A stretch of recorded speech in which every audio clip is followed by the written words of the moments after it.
if Brian Gutekunst, the chief grocery shopper there in Green Bay and the supposed target of Rodgers' biggest problem, what's stuck in Rodgers' craw the most, if he had a moment to just be thoroughly truthful, stuff's not going to get out, he could just vent.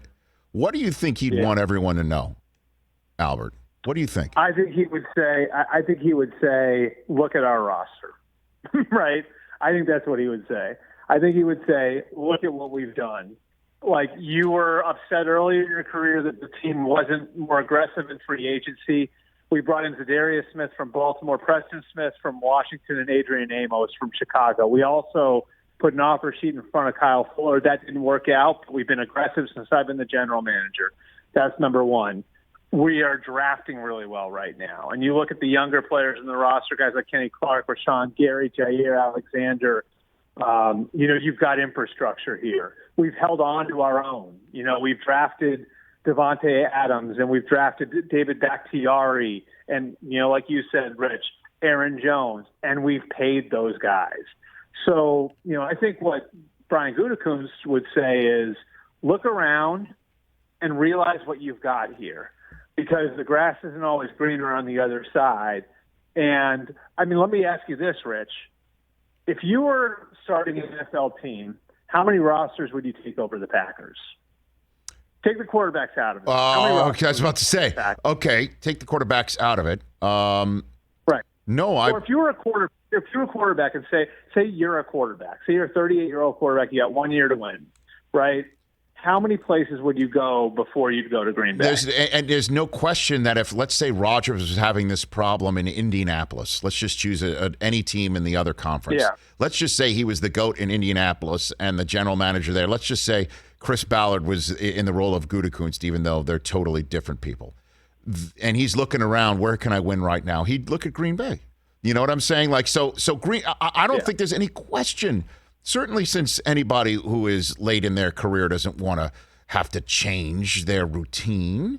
You know what I mean? They don't want to change anything. They also know the facility, but they also do see what Brady did after 20 years, and they want that.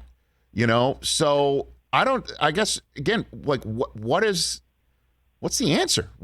Only 12 knows. Yeah. Only Rodgers knows that. That's what it is. And that's the thing. And that's what makes it so unpredictable, Rich. And we've talked a lot about, the last 5 months. I think it was Adam that had the tweet earlier in the offseason about like half the league's quarterback situations potentially being in flux. And I think like it's fair to say it's probably been kind of like half and half, right? Like half of what we thought was going to have happened. Half of what people maybe thought might happen hasn't happened, right? So I think the other piece is that people are failing to look at the situations of the teams that traded quarterbacks and look at the situation of the teams that didn't. Detroit traded its quarterback. They're in a total rebuild with a first-year coach. The Eagles traded their quarterback. They're in a rebuild with a first-year coach.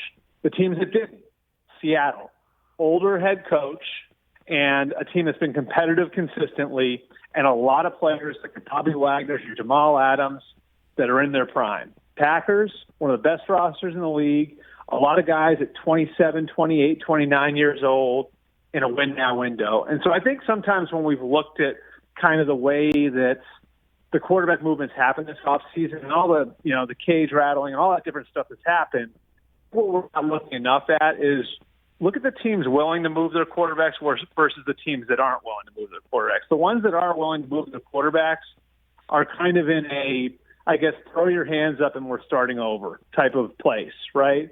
Where the teams that aren't, the teams that are more resistant, why are they more resistant?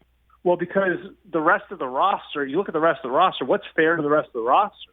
What's fair to the rest of the roster that's been competing, and contending for the last few years is to hold the line with the quarterback, So I think that's the piece of it that people are missing when you're looking at all of this. And even like you look at Houston and Deshaun Watson, and maybe they're willing just to listen to Deshaun Watson now.